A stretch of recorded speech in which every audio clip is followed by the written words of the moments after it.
Bonjour Sylvie, Bonjour Nathalie. tu viens de te former à la boîte outils à l'éducation positive d'Ose pour être animatrice d'atelier élever ses enfants sans élever la voix. Oui.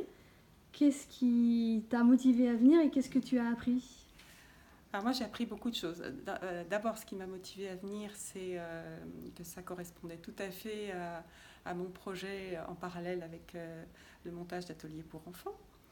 Et donc je me suis intéressée à la question des parents.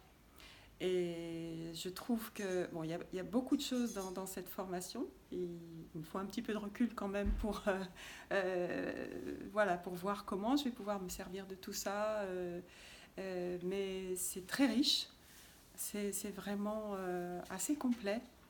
Il y a il y a beaucoup d'outils. C'est ça qui est aussi la grande diversité des outils qui permet, je pense, à chacun de pouvoir retrouver ce qui lui convient et ce qu'il ressent par rapport à l'utilisation de ces outils-là.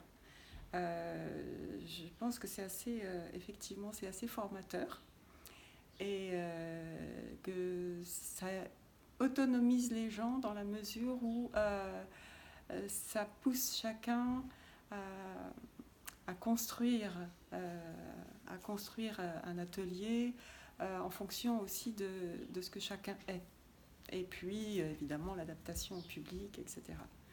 Donc, ça demande encore, en ce qui me concerne, à se construire. Mais c'est un très très bon départ pour moi. Une chose qui t'a plu, qui t'a surpris, qui a attiré ton attention? Il y en a beaucoup. Il y en a beaucoup. Ce serait difficile de répondre une chose. Il y a beaucoup de... il y a ce côté ludique qui me plaît beaucoup, avec des jeux, avec des choses qui marquent vraiment à la fois l'imaginaire et puis...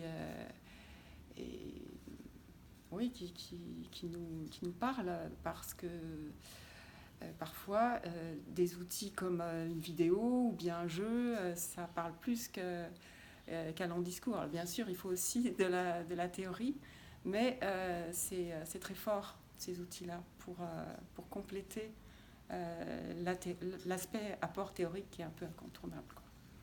Eh bien merci. Merci Nathalie.